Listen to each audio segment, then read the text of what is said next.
নমস্কার বন্ধুরা, এটা কি বলুন তো? এটা ভোল। এটা কিন্তু দুই রকমের হয়, একটা জোহা ভোল আর একটা এমনি ভোল হয়।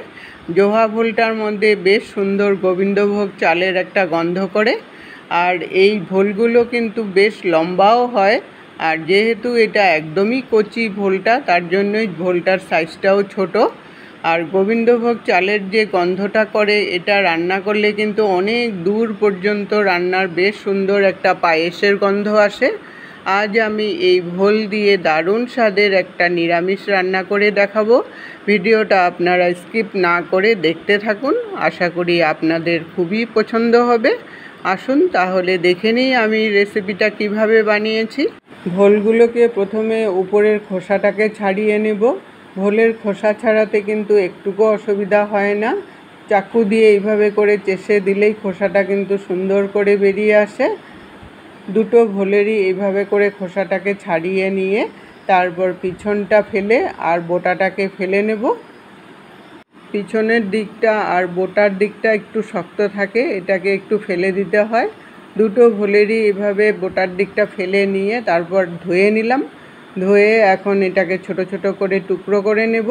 ভোলটা দেখুন একদম কচি, ভিতরে কোনো গুটিই হয়নি। এরকম ভোল দিয়েই কিন্তু রেসিপিটা খুব ভালো হয় খেতে। আমার চ্যানেলে যদি নতুন বন্ধু হয়ে থাকেন, চ্যানেলটাকে সাবস্ক্রাইব করে পাশে থাকা বেল আইকনটাকে ক্লিক করে অল অপশানে ক্লিক করে রাখবেন নিত্য নতুন রেসিপি পাওয়ার জন্য। রেসিপিটা যদি আপনারা ফেসবুক পেজ থেকে দেখেন, তাহলে পেজটাকে ফলো করে নেওয়ার অনুরোধ রইল। পুরোটা ভোলই আমি এইভাবে ছোট ছোট করে কেটে নিলাম। সাথে আধা বাটি গোবিন্দভোগ চাল নিয়েছি। চালটাকে আমি 1 ঘন্টা আগে ভিজিয়ে রেখেছিলাম, জলটা ঝাড়িয়ে নিয়েছি। আর এটা গোবিন্দভোগ চাল দিয়েই কিন্তু খুব খেতে ভালো লাগে।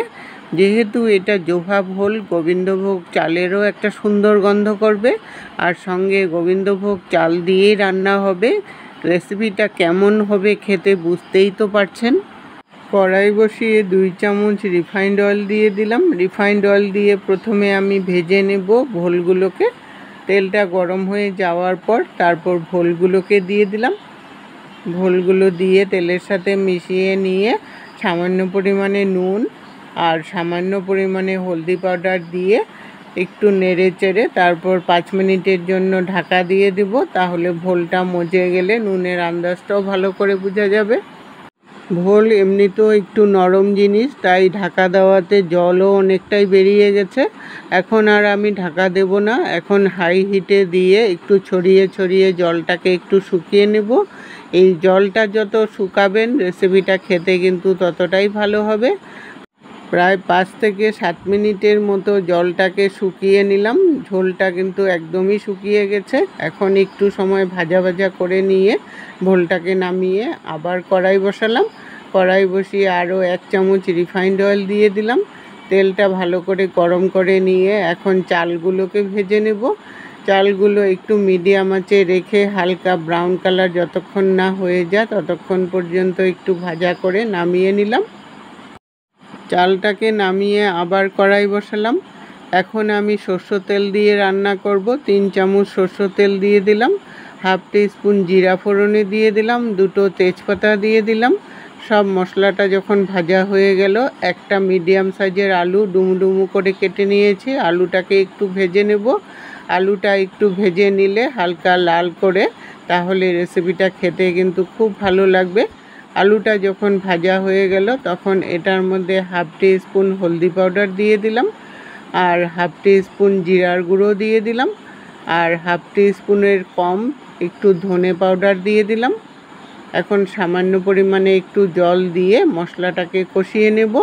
সাথে আমি 2টো চেরা কাঁচা লঙ্কা দিয়ে দিলাম ঝালের জন্য। ঝালটা আপনাদের টেস্ট অনুসারে দিতে পারেন। মশলাটা যখন কষানো হয়ে গেল, চালগুলোকে দিয়ে একটু মশলার সাথে ভালো করে মিশিয়ে নিয়ে তারপর 1 বাটি জল দিয়ে দিলাম। জলটা দিয়ে এখন ভালো করে মশলার সাথে মিশিয়ে নিয়ে স্বাদ অনুসারে নুন দিয়ে দিলাম।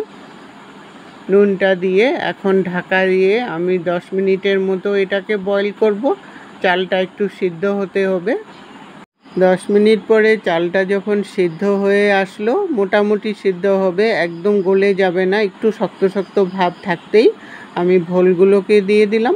ভোলগুলো দিয়ে চালের সাথে ভালো করে মিশিয়ে নিয়ে ব্যালেন্সের জন্য একটু মিষ্টি দিয়ে দিবেন, তাহলে খেতে ভালো লাগবে। নিরামিষ সবজিতে একটু মিষ্টি দিলে খেতে কিন্তু খুব ভালো লাগে। 1-1.5 মিনিটের মতো একটু ঢাকা দিয়ে দিব, তাহলে ভোলের ভিতরে মশলাটাও ঢুকে যাবে। 1.5 মিনিট পরে আমি ঢাকনাটাকে উঠিয়ে নিলাম। যখন সব শুকনো শুকনো হয়ে আসলো, একটু মাখো মাখো ভাব চলে আসছে, তখন এটার মধ্যে 1 চামচ ঘি দিয়ে দিলাম। নিরামিষ সবজিতে একটু ঘি দিবেন, তাহলে খেতে কিন্তু খুব ভালো লাগবে। ঘিটা দিয়ে ভালো করে মিশিয়ে নিলাম।